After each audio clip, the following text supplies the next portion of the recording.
Defrosting the freezer and the art of letting things thaw. Stories and lived wisdom from grandmother's kitchen. I've been avoiding this defrosting of the freezer for far too long and finally found a tip it's time consuming, but it's not too difficult. Empty your freezer and then put down a couple of small towels. And then I have 2 pots of water going that I'm bringing to a boil. And then after they boil, putting them into the freezer and then closing the door slightly. And it just does start to drip off the back, and then you can bring up the towels. What I don't like about this method is that it does take a long time. What I do like is that I can be doing other things around my house and in my kitchen, and it feels safe and effective. It's definitely working. It just requires a lot of patience. I'm the 3rd person I talked to who's defrosting their freezer. So what are your tips? If you've ever chipped ice out of a freezer with a butter knife, well, you've already learned something the hard way. Because frost doesn't arrive all at once. It creeps in quietly. A little moisture here, a door left open a second too long there. Before you know it, your freezer looks like it's preparing for an expedition to the Arctic. I remember when freezers were small, stubborn things. No fancy buttons, no auto defrost, just a humming box in the corner doing its best. And when the ice built up thick enough to steal space from the peas and ice cream, it was time. Now, there are many ways to defrost a freezer. And like most things in life, each method says something about your temperament. Let's begin with the old-fashioned way. Method 1. Turn it off and let it be.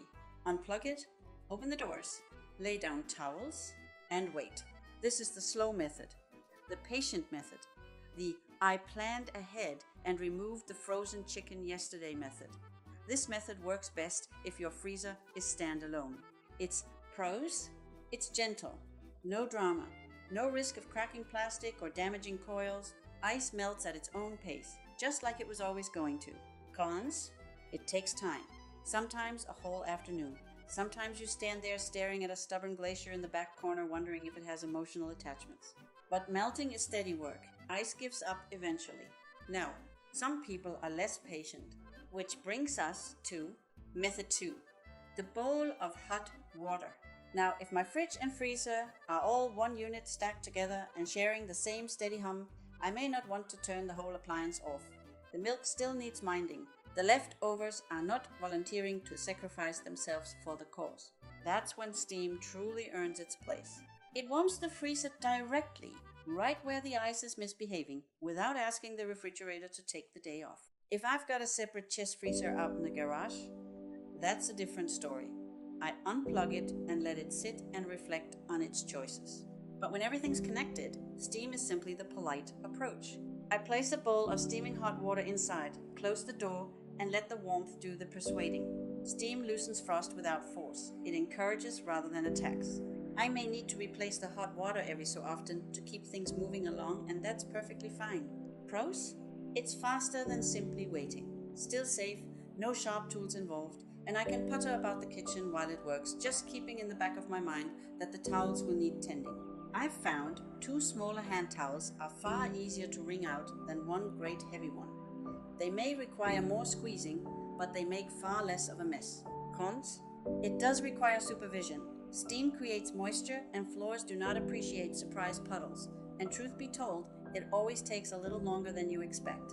Then there's the method for those who have absolutely no patience at all. Method 3, the hairdryer. Now I know what you're thinking. Yes, it works. Blow warm air at the ice and watch it retreat like a snowbank in April. Pros? Quick, very satisfying, you feel powerful. Cons? Electricity and water are not natural friends. Keep cords dry, keep your footing steady, and for heaven's sake, do not leave it unattended like it's some kind of spa day for your freezer. When I use a hairdryer in there, I stand so still, I may as well be in meditation. If you're properly cautious, you'll feel like a statue holding warm air at arm's length. No wandering about, just steady hands and full attention.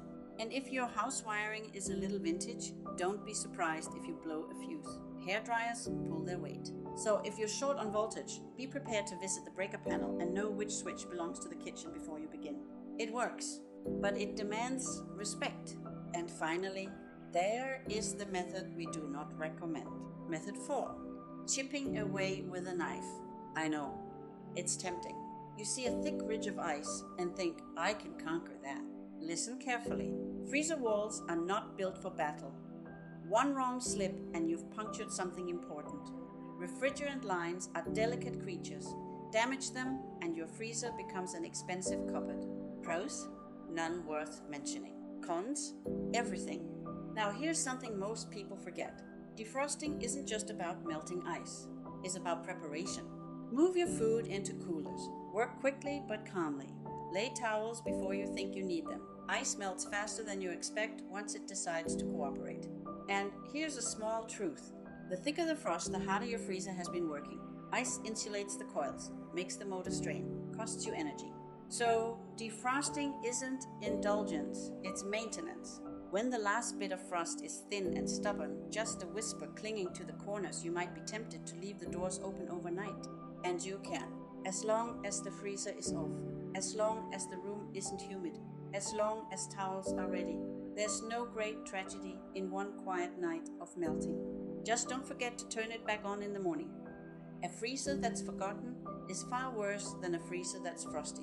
When everything is clean and dry, and I mean dry, close the doors and let it cool before returning the food. Freezers like to regain their composure before being restocked. And I've noticed something about thawing ice. It's stubborn at first, then it softens, then it slides away all at once. There's a lesson there, but I won't press it. Some things just need warmth and time. So whether you choose patience, steam, or a carefully managed blast of warm air, defrost with respect. Ice built itself slowly. Let it leave with a little dignity. And when you hear that freezer hum back to life, clean and clear, that's not just a kitchen appliance working. That's order restored. Now go make yourself a cup of tea. You've earned it. And once it's clean and humming again, let me tell you how to keep from hosting another winter in there quite so soon. Frost comes from warm air slipping in where it doesn't belong. So I close the freezer door like I mean it. Not halfway, not gently hoping, firmly. And I don't stand there staring into it deciding what I fancy while the cold air drifts out and the kitchen air drifts in. If I'm not sure what I need, I decide first, then I open it. I also keep an eye on the rubber seal around the door. If it's dirty, cracked, or not sealing tight, that's an open invitation to moisture. A quick wipe with warm soapy water now and then keeps it doing its job. Hot leftovers? I let them cool before they go in. Steam may look harmless, but inside a freezer it turns into tomorrow's frost lining the back wall. And I don't overpack it so tightly that air can't move.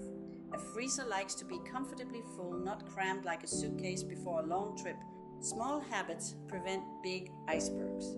Because frost doesn't arrive dramatically. It arrives through small, unnoticed moments. Close the door with care. Cool things before freezing. Keep the seal clean. Do that, and you'll spend far less time standing in meditation with a hairdryer and far more time simply enjoying your ice cream.